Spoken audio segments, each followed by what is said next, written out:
9월의 오후 동네 슈퍼 앞 벤치에는 늘 그랬듯 몇몇 아주머니들이 모여 앉아 있었다. 그들의 시선은 하나같이 슈퍼 입구 쪽을 향해 있었고 손에 든 종이컵 커피는 이미 식어버린 지 오래였다. 저기 온다, 저기. 누군가의 속삭임에 모든 시선이 일제히 한 방향으로 쏠렸다. 검은색 후드티를 입은 여자가 고개를 푹 숙인 채 슈퍼로 들어서고 있었다. 정수진 33. 한때는 이 동네에서 가장 밝은 미소를 짓던 여자였다. 참 뻔뻔하기도 하지. 남편 병수 죽기 전에 돈 다 빼돌렸다더니 아직도 이 동네에서 어떻게 살아? 결혼 사기꾼이라잖아. 병수 아버지가 그러시더라고. 재산 노리고 접근했다고. 에이, 그 정도야? 나는 병원비까지 착복했다고 들었는데. 남편 죽어가는데 성형수술했다던데? 소문은 꼬리에 꼬리를 물었다. 사실 여부는 중요하지 않았다. 중요한 건 이야깃거리였다. 지루한 일상의 양념 같은 존재, 그것이 지금 정수진의 위치였다. 슈퍼 안에서 수진은 우유 한 팩과 식빵 한 봉지를 집어들었다. 계산대로 향하는 그녀의 걸음은 무거웠다. 계산대 아주머니의 차가운 눈빛을 느끼면서도 그녀는 아무 말 없이 카드를 내밀었다. 10,000원 넘으셔서 할부되는데요? 아니요, 일시불이요. 짧은 대답. 영수증을 받아든 수지는 비닐봉지를 들고 밖으로 나섰다. 벤치의 아주머니들은 그녀가 지나갈 때까지 노골적으로 수군댔다. 그녀는 그 모든 시선과 속삭임을 온몸으로 받아내며 한 걸음 한 걸음 걸어갔다. 반지하 원룸으로 돌아온 수지는 비닐봉지를 식탁에 내려놓고 소파에 주저앉았다. 벽에는 남편 한병수와 함께 찍은 사진이 걸려 있었다. 결혼식 날 행복했던 그 순간. 불과 2년 전의 일이었다. 병수야, 나 오늘도 욕 엄청 먹었어. 그녀의 목소리는 텅 빈 방 안에서 메아리쳤다. 대답은 돌아오지 않았다. 수지는 사진 속 남편의 얼굴을 한참 동안 바라보다가 천천히 눈을 감았다. 핸드폰이 울렸다. 모르는 번호였다. 수지는 한숨을 쉬며 전화를 받았다. 정수진 씨죠? 병수 형수님. 저 병수 동생 한민수인데요. 네. 형수님, 아직도 그 동네 사세요? 저희 집안 망신시키지 말고 좀 이사 가시면 안 돼요? 아버지가 얼마나 힘들어 하시는데. 대답 좀 하시죠. 형한테 뭘 그렇게 받으셨길래 아직도 버티고 계세요? 수지는 아무 말 없이 전화를 끊었다. 핸드폰을 소파 옆에 던지고 그녀는 무릎을 끌어안았다. 눈물은 나오지 않았다. 이미 다 말라버렸으니까. 창밖으로 저녁 노을이 비쳤다. 수지는 그 붉은 빛을 바라보며 중얼거렸다. 나 진짜 결혼 사기꾼인가. 하지만 그녀는 알고 있었다. 자신이 무엇을 했는지, 왜 이 모든 오해를 감수하며 침묵하고 있는지, 그 이유를 아무도 몰랐다. 밤이 깊어갔다. 동네는 여전히 그녀에 대한 소문으로 떠들썩했고 수지는 여전히 혼자였다. 그녀가 지켜야 할 것, 그것은 아직 아무도 몰랐다. 6개월 전 서울대학교병원 12층 혈액종양내과 병동. 한병수 환자분 백혈병 급성기로 진행되었습니다. 조혈모세포 이식이 유일한 방법이지만 적합한 공여자를 찾기가 쉽지 않을 겁니다. 담당이의 말은 마치 사형 선고처럼 들렸다. 수지는 병실 복도에서 벽에 기대어 선 채 무너지지 않으려 안간힘을 썼다. 손이 떨렸다. 다리에 힘이 풀렸다. 병실 안으로 들어서자 병수가 창가를 바라보고 있었다. 한때는 건장했던 그의 몸은 이제 앙상하게 마르고 피부는 창백했다. 화학요법의 부작용으로 머리카락은 거의 다 빠진 상태였다. 들었어? 병수의 목소리는 힘이 없었다. 응. 수지는 억지로 미소를 지으며 그의 침대 옆에 앉았다. 병수의 손을 잡았다. 한때는 튼튼하고 따뜻했던 그 손이 이제는 뼈만 남은 것처럼 앙상했다. 수진아, 나 이제 곧 끝일지도 몰라. 그런 소리 하지 마. 이식자 찾으면 아직 가능성이 있다니까. 의사 선생님이 그러셨잖아. 확률이 얼마나 되는데. 확률은 상관없어. 우리 할 수 있는 건 다 해보는 거야. 알았지? 수진의 목소리에는 절박함이 배어 있었다. 병수는 그런 아내를 바라보며 쓸쓸히 웃었다. 너 나랑 결혼한 거 후회하지? 무슨 소리야? 진심이야. 결혼한 지 1년도 안 됐는데 이렇게 됐잖아. 신혼여행도 제대로 못 갔고 나 때문에 내 인생이. 한병수, 수진이 단호하게 그의 이름을 불렀다. 우리 결혼할 때 뭐라고 했어? 아프든 건강하든 가난하든 부유하든 죽음이 우리를 갈라놓을 때까지. 나 그거 그냥 한 말 아니야. 진심이었어. 병수의 눈가에 눈물이 맺혔다. 미안해. 정말 미안해. 미안하긴. 나 진짜 화내는 거야? 수지는 억지로 웃으며 병수의 이마에 키스했다. 하지만 병실을 나서는 순간 그녀의 다리는 휘청거렸다. 화장실로 달려가 변기 앞에 무릎을 꿇고 그제야 참았던 울음이 터져나왔다. 이식비용 8천만 원. 담당이가 건넨 서류에 적힌 금액. 집을 팔아도 차를 팔아도 모자란 돈. 전세 보증금 3천만 원, 예금 1천만 원, 그리고 병수 명의의 적금 1,500만 원. 합쳐봐야 5,500만 원. 2,500만 원이 부족했다. 수지는 핸드폰을 꺼내 통장 잔액을 확인했다. 그리고 연락처를 하나씩 내려보기 시작했다. 친구들, 친척들, 병수의 지인들. 누구에게 먼저 연락해야 할까?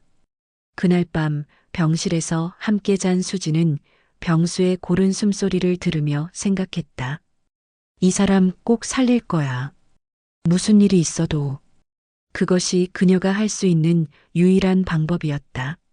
창밖으로 서울의 야경이 빛나고 있었지만 수진의 눈에는 아무것도 들어오지 않았다. 다음 날부터 수진의 전쟁이 시작되었다. 그녀는 누구보다 강했고 누구보다 절박했다. 하지만 그 과정에서 생긴 오해들, 그것이 그녀를 결혼 사기꾼으로 만들어갔다는 사실을 그녀는 아직 몰랐다. 수진의 하루는 새벽 5시에 시작되었다. 병원에서 남편을 돌보고 집으로 돌아와 씻고 나면 오전 8시, 그리고 오전 9시부터 그녀의 구걸이 시작되었다. 첫 번째 방문지는 친정어머니였다. 엄마, 부탁이야. 2천만 원만. 아니, 1,000만 원만이라도. 수진아, 엄마도 여윳돈이 없어. 내 오빠 애들 학원비에 전세자금 대출 이자에. 미안하다. 두 번째는 시댁이었다. 아버님, 병수를 살려야 해요. 이식하면 살 수 있다고 하는데 돈이. 이식비? 그게 얼만데? 8천만 원이요. 저희가 5천은 마련했는데 나머지 3천이. 시아버지는 담배 연기를 길게 내뿜으며 고개를 저었다. 수진 씨, 우리도 돈이 없어. 병수 동생 결혼 준비에, 집 수리비에. 미안하지만 도와줄 수가 없어. 세 번째, 네 번째, 다섯 번째. 수지는 자존심도 없이 무릎을 꿇었다. 하지만 돌아오는 건 냉담한 거절뿐이었다. 수진아, 미안한데 우리도 사정이 안 좋아서. 요즘 경기가 안 좋잖아. 미안해. 빌려줘도 언제 갚을지 모르잖아.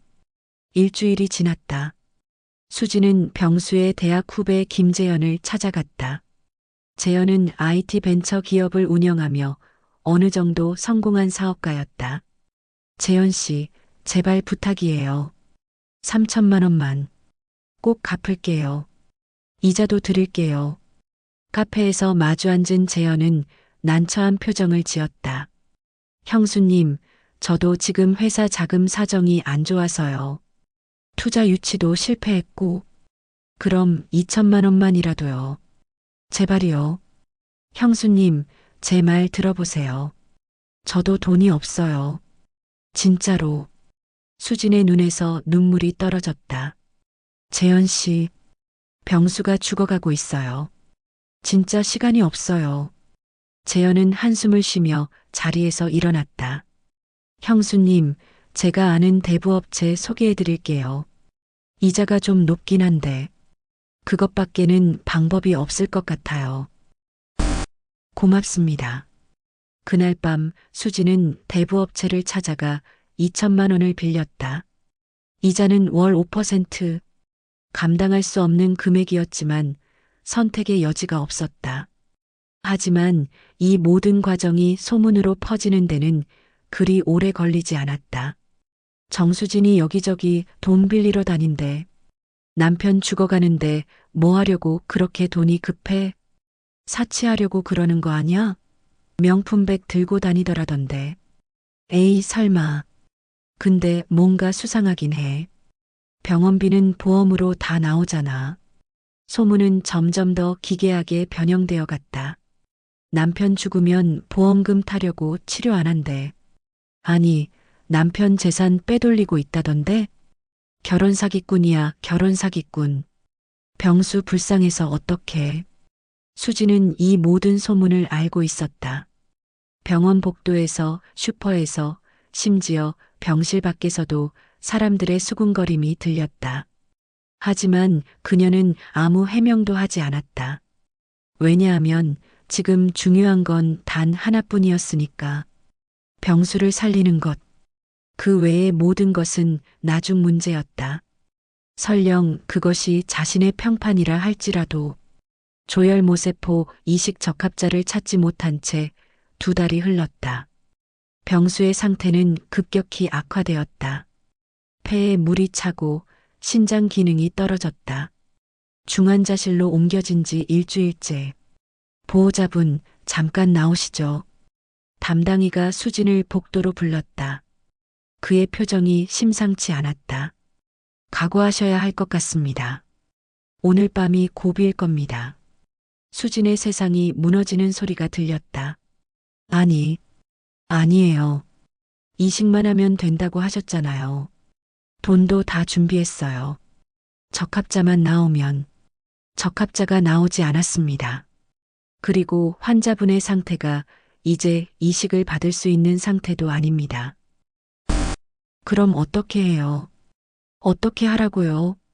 수진의 비명에 가까운 외침에 복도의 사람들이 돌아봤다. 하지만 그녀는 신경 쓰지 않았다. 담당이는 그저 안타까운 표정으로 그녀의 어깨를 가볍게 두드렸다. 마지막. 인사하세요. 중환자실 안. 온갖 기계에 둘러싸인 병수가 누워 있었다. 산소 마스크 너머로 그의 창백한 얼굴이 보였다. 수지는 그의 침대 옆에 무릎을 꿇고 그의 손을 잡았다. 병수야. 나야. 병수의 눈꺼풀이 천천히 떨렸다.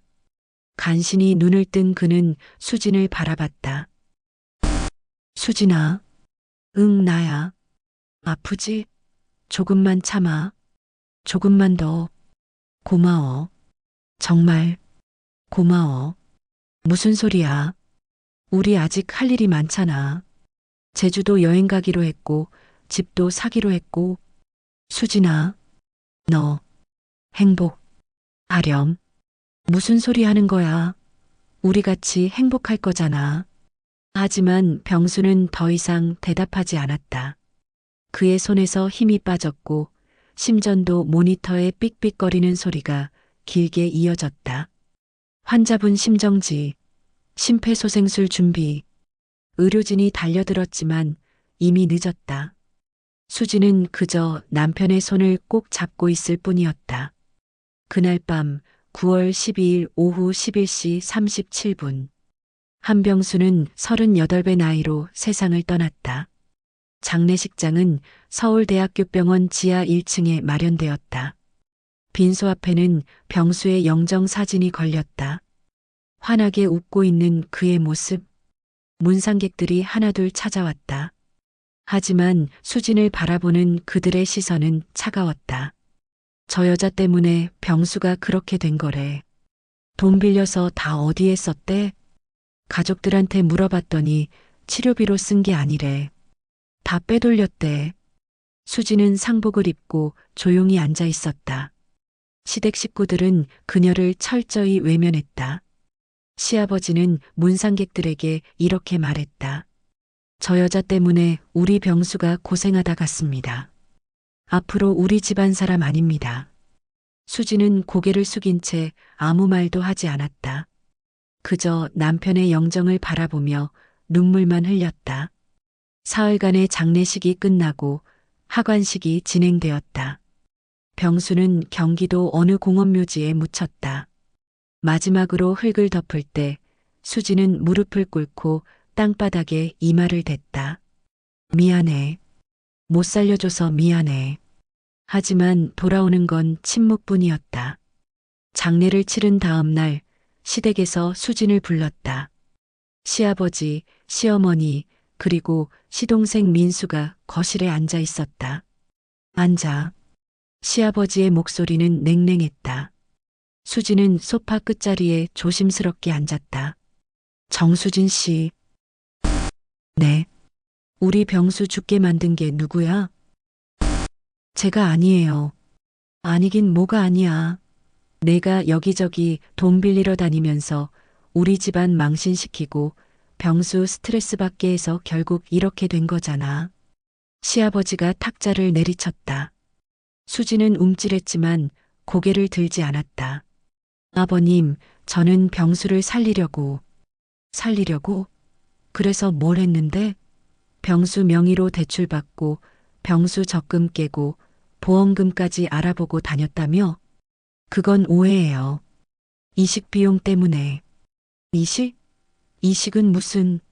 의사 선생님한테 직접 들었어. 이식은커녕 치료도 제대로 안 했다며? 돈은 다 어디에 쓴 거야? 수지는 입술을 깨물었다. 해명하고 싶었다. 진실을 말하고 싶었다. 하지만 그녀는 침묵했다. 대답 못하지? 내가 우리 병수 망쳤어. 다신 우리 앞에 나타나지 마. 시어머니가 봉투 하나를 내밀었다. 여기 500만 원 있어. 이거 들고 꺼져. 우리 병수 제사도 오지 마. 어머님. 됐어. 내가 무슨 면목으로 제사를 와? 당장 나가. 수지는 봉투를 받지 않았다. 그녀는 천천히 자리에서 일어났다. 알겠습니다. 다시는 찾아뵙지 않을게요. 그나저나 병수명의 보험금이랑 적금은 어떻게 되는 거야? 시동생 민수가 끼어들었다. 그건 형수님, 그거 정리해서 저희한테 넘겨주셔야죠. 법적으로 배우자가 1순위긴 해도 형수님이 쓸 돈이 아니잖아요. 수지는 아무 말 없이 그들을 바라봤다. 그리고 조용히 말했다. 병수가 제게 남긴 겁니다. 뭐라고? 남편이 제게 남긴 거예요. 그건 제가 알아서 할게요. 수지는 그 말을 남기고 시댁을 나섰다. 현관문을 나서는 순간 뒤에서 시아버지의 욕설이 들렸지만 그녀는 뒤돌아보지 않았다. 집으로 돌아온 수지는 남편의 유품이 담긴 가방을 꺼냈다. 낡은 검은색 백팩, 병원에서 가져온 그의 마지막 소지품들, 옷가지, 수첩, 펜, 그리고 봉인된 편지 한 통. 편지 봉투에는 이렇게 적혀 있었다. 수진에게 내가 죽으면 읽어줘. 수진은 편지를 펼치려다가 멈췄다. 아직은 아니었다. 아직은 그의 목소리를 들을 용기가 없었다. 그녀는 편지를 다시 가방에 넣고 침대에 누웠다. 천장을 바라보며 그녀는 중얼거렸다. 병수야, 나 잘하고 있는 거 맞지? 대답은 없었다. 다만 창밖으로 차가운 가을바람만이 불어왔다. 한 달이 지났다. 수지는 시댁과 완전히 연을 끊었고 동네 사람들의 손가락질 속에서 하루하루를 버텼다. 결혼 사기꾼이라는 낙인은 그녀의 삶을 완전히 집어삼켰다. 하지만 그녀는 알고 있었다. 이 모든 것의 끝에는 진실이 있다는 것을, 그리고 그 진실은 곧 드러날 것이라는 것을. 1년이라는 시간이 흘렀다. 수지는 여전히 그 동네에 살고 있었다. 사람들의 시선은 여전히 차갑고 소문은 여전히 그녀를 따라다녔다. 수지는 작은 카페에서 아르바이트를 하며 생계를 이어갔다. 대부업체 빚을 갚느라 월급의 대부분이 사라졌지만 그녀는 묵묵히 버텼다. 어느 가을날 카페에서 일하던 수진에게 낯선 번호로 전화가 걸려왔다. 정수진 씨 맞으십니까? 네, 그런데요. 저는 법무법인 정의의 변호사 이종민입니다.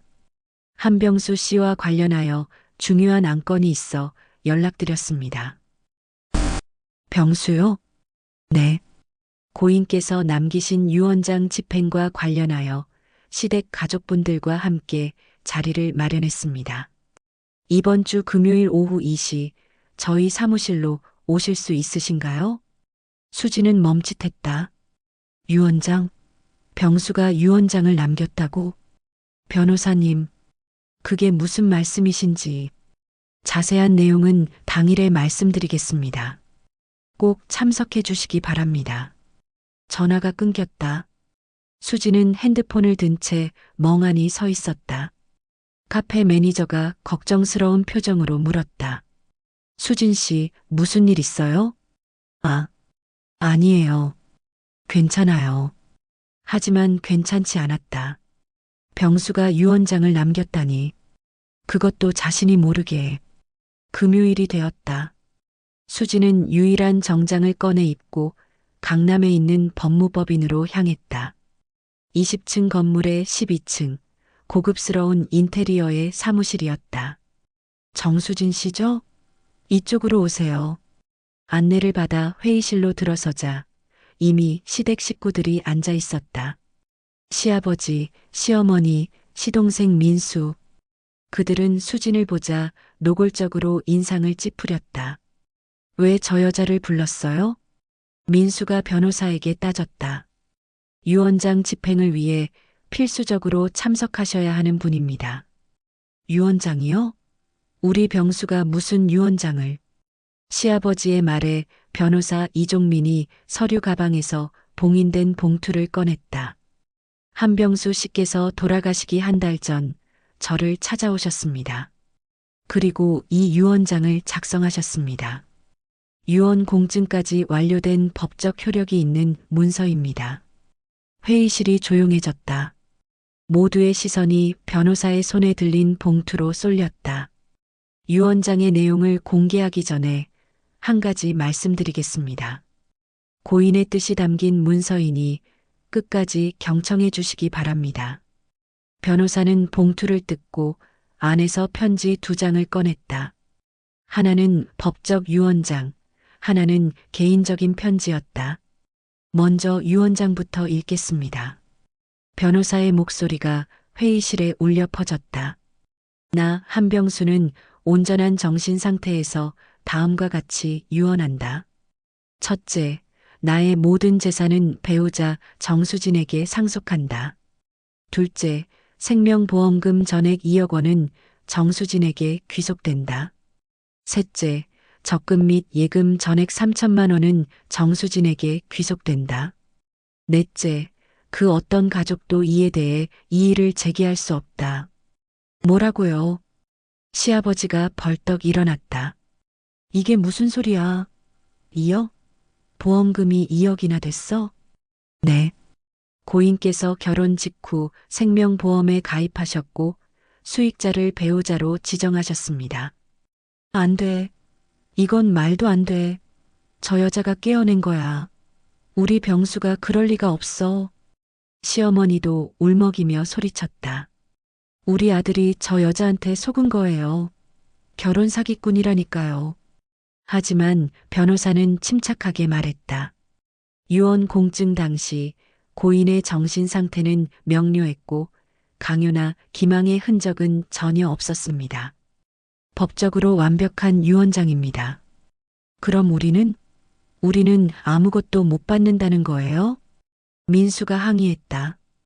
유언장에 명시된 대로 모든 재산은 배우자에게 상속됩니다. 회의실은 순식간에 아수라장이 되었다. 시댁 식구들의 고함 소리, 울음소리가 뒤섞였다. 하지만 수지는 고개를 숙인 채 아무 말도 하지 않았다. 조용히 해주시기 바랍니다.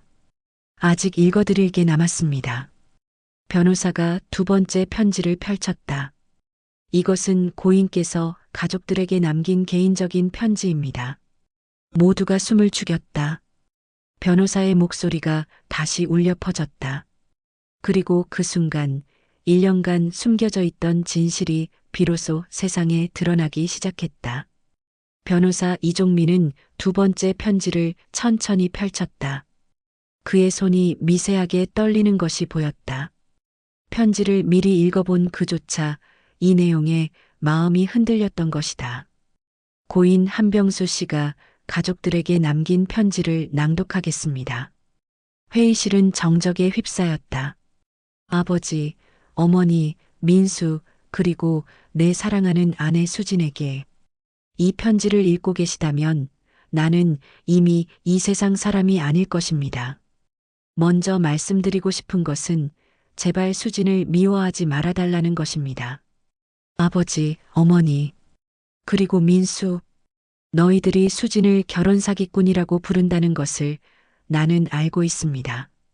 병실에서도 들렸고 수진이 울고 있는 모습도 봤습니다. 하지만 진실은 정반대입니다. 내가 백혈병 진단을 받았을 때 담당 의사는 조혈모세포 이식이 유일한 희망이라고 했습니다. 비용은 8천만 원. 우리 부부가 가진 돈으로는 터무니없이 부족한 금액이었습니다. 수지는 나를 살리기 위해 모든 것을 걸었습니다. 전세 보증금을 뺐습니다. 자신의 적금을 깼습니다. 나 몰래 친정 어머니께 무릎을 꿇었고 친구들에게 머리를 숙였습니다. 하지만 아무도 돈을 빌려주지 않았습니다. 여러분도 마찬가지였습니다. 아버지는 우리도 돈이 없다고 하셨습니다. 민수도 형은 보험이 있잖아라며 거절했습니다. 나는 이해합니다. 여러분도 각자의 사정이 있었으니까요. 하지만 수지는 포기하지 않았습니다. 그녀는 대부업체를 찾아가 2천만 원을 빌렸습니다. 월 이자 5% 감당할 수 없는 금액임을 알면서도 말입니다. 그리고 내 명의로 된 적금 1,500만 원도 해지했습니다. 물론 내 동의하에 한 일입니다. 여러분이 수진이 돈을 빼돌렸다고 말하는 그 돈, 그것은 모두 내 이식 비용으로 쓰였습니다. 단 한 푼도 다른 곳에 쓰지 않았습니다. 하지만 적합한 공여자를 찾지 못했습니다. 시간은 흘러갔고 내 몸은 점점 약해져 갔습니다. 그리고 나는 결국 이식을 받지 못한 채 죽음을 맞이하게 되었습니다. 수지는 마지막 순간까지 나를 포기하지 않았습니다.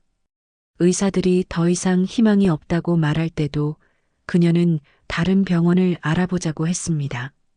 내가 이제 그만 놓아주라고 할 때도 그녀는 절대 안 된다며 울었습니다. 이게 결혼 사기꾼입니까? 사랑하는 사람을 살리기 위해 모든 것을 바치고 세상의 손가락질을 받으면서도 묵묵히 버텨온 사람이 사기꾼입니까? 여러분은 수진을 몰랐습니다. 나는 알고 있습니다.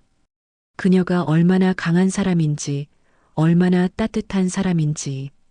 그래서 나는 내가 가진 모든 것을 수진에게 남깁니다. 생명보험금 2억 원, 그것은 내가 결혼 직후 비밀리에 가입한 것입니다. 월 보험료 50만 원, 부담스러운 금액이었지만 나는 혹시 모를 상황을 대비했습니다. 그리고 그 혹시 모를 상황이 현실이 되었을 때, 수진이 홀로 남겨졌을 때, 그녀가 빚에 시달리지 않고 새로운 삶을 시작할 수 있기를 바랐습니다. 아버지, 어머니, 민수, 여러분이 이 결정에 섭섭하실 수 있습니다. 하지만 이것이 내 선택입니다. 수지는 1년이 넘는 시간 동안 나 하나만 보고 살았습니다. 그녀의 젊음, 그녀의 꿈, 그녀의 미래를 모두 나에게 바쳤습니다. 이제 그녀가 행복할 차례입니다. 수진아, 이 편지를 읽고 있다면 미안하고 또 미안하다. 내가 아프지만 않았어도 내가 이런 고생을 하지 않았을 텐데. 사람들의 손가락질을 받지 않았을 텐데. 하지만 나는 내가 강한 사람이라는 것을 안다. 이 모든 것을 이겨낼 수 있는 사람이라는 것을 안다. 부디 행복하게 살아다오. 나를 위해 울지 말고 웃으며 살아다오. 그것이 내가 원하는 유일한 것이다. 사랑한다, 수진아. 정말로 사랑한다. 2024년 8월 15일 한병수. 변호사의 목소리가 떨렸다. 편지를 다 읽은 그는 조용히 서류를 내려놓았다. 회의실은 침묵에 잠겼다. 시어머니가 먼저 무너졌다. 으아. 울음소리가 터져나왔다. 시아버지는 고개를 푹 숙인 채 두 손으로 얼굴을 감쌌다. 민수는 멍하니 창밖을 바라보고 있었다. 그리고 수진. 그녀는 여전히 고개를 숙인 채 눈물을 흘리고 있었다. 1년간 참아왔던 눈물이 마침내 터져나왔다. 어깨가 들썩였고 흐느끼는 소리가 작게 들렸다. 수진 씨. 시어머니가 떨리는 목소리로 그녀의 이름을 불렀다. 우리가 미안해요. 정말 미안해요. 시어머니는 자리에서 일어나 수진에게 다가갔다. 그리고 그녀의 앞에 무릎을 꿇었다. 용서해 주세요. 우리가 잘못했어요. 우리가 너무 몰랐어요. 시아버지도 일어나 수진 앞으로 왔다. 그의 눈에도 눈물이 가득했다. 수진 씨. 아니, 수진아. 정말 미안하다. 아버지가 너무 잘못했다. 민수도 다가와 고개를 숙였다. 형수님, 죄송합니다. 수지는 고개를 들어 그들을 바라봤다. 1년간 자신을 손가락질했던 사람들, 결혼 사기꾼이라 욕했던 사람들. 하지만 이제 그들의 눈에는 참회와 미안함만이 가득했다. 괜찮아요. 수진이 작게 말했다. 전 괜찮아요. 병수만 이해해줬으면 그걸로 충분했어요. 그리고 그녀는 조용히 미소 지었다. 1년 만에 처음으로 짓는 진심 어린 미소였다. 법무법인을 나선 수지는 깊은 숨을 들이마셨다. 가을 하늘이 유난히 맑았다. 1년 만에 처음으로 느끼는 홀가분함이었다. 시댁 식구들은 수진에게 거듭 사과했고 함께 병수의 묘소를 찾아가자고 제안했다. 수진은 고개를 끄덕였다. 다음 날 경기도 공원묘지. 병수의 묘 앞에 4사람이 모였다. 꽃을 놓고 향을 피우고 묵념을 했다. 병수야.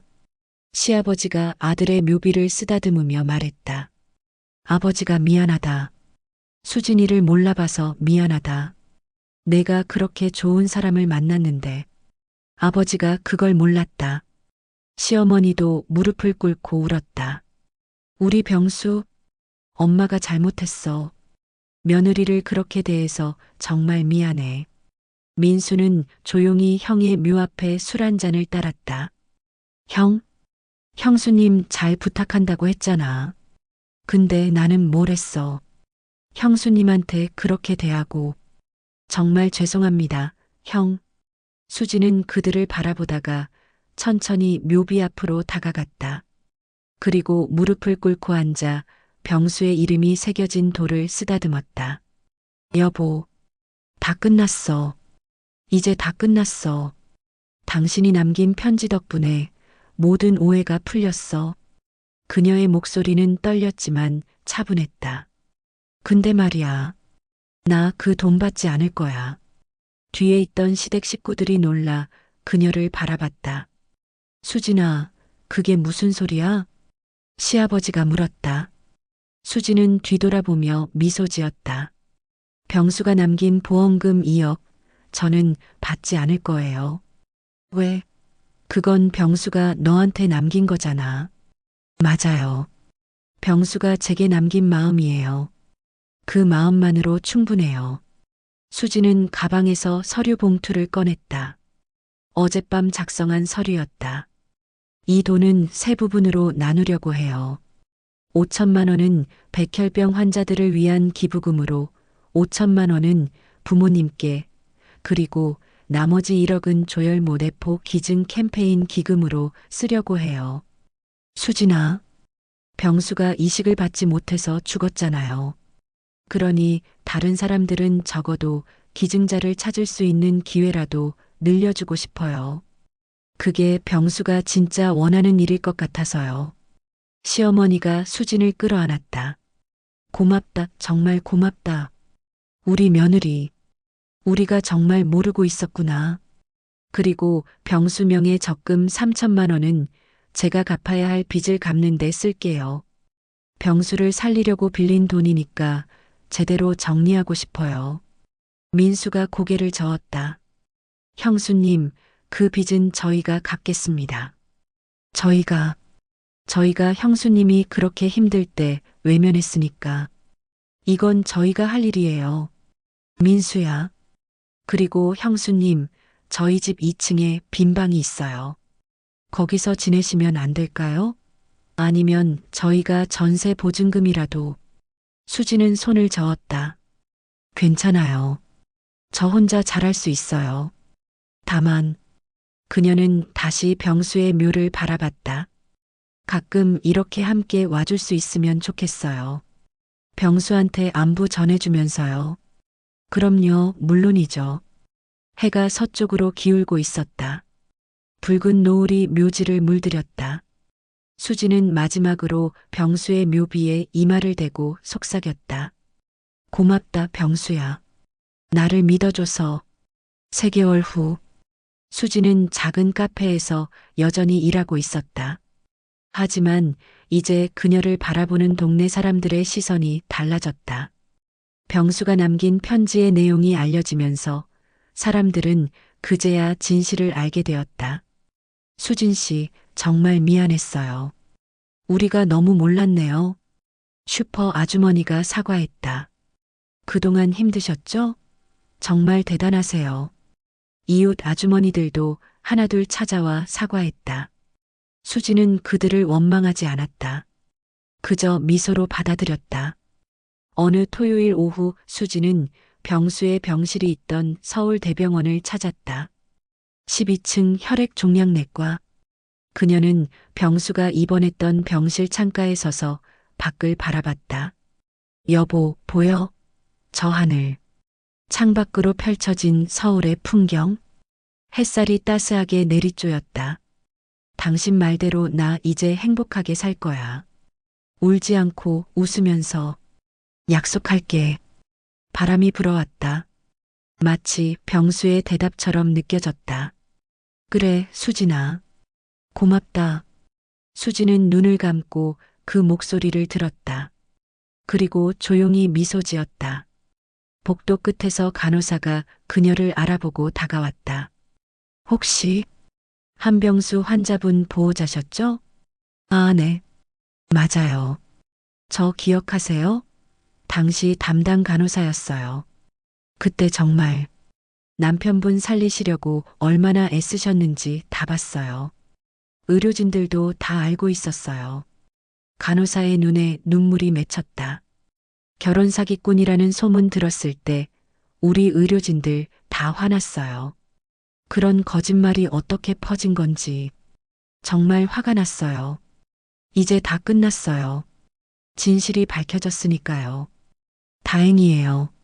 정말 다행이에요. 남편분도 하늘에서 기뻐하실 거예요. 병원을 나선 수지는 지하철을 타고 집으로 향했다. 차창 밖으로 스쳐 지나가는 풍경들, 그녀는 이제 새로운 삶을 시작할 준비가 되어 있었다. 집에 도착해 우편함을 열자 편지 한 통이 들어 있었다. 조혈모세포 기증 캠페인 단체에서 온 편지였다. 정수진님의 기부금으로 올해 5명의 백혈병 환자가 이식에 성공했습니다. 님의 따뜻한 마음이 생명을 살렸습니다. 수지는 편지를 읽으며 눈물을 흘렸다. 하지만 이제 그 눈물은 슬픔이 아니었다. 병수야, 봤어? 우리가 사람들을 살렸어. 당신도 함께 살린 거야. 그날 밤 수지는 오랜만에 편안한 잠에 들었다. 꿈속에서 병수가 나타났다. 건강했던 시절의 모습으로 환하게 웃으며 고맙다, 수진아. 정말 고맙다. 사랑해. 나도 사랑해, 여보. 꿈에서 깬 수지는 눈가에 눈물을 닦으며 미소 지었다. 모든 오해가 사라진 자리에는 사랑만이 남았다. 그리고 그 사랑은 영원히 그녀의 마음속에 살아있을 것이다.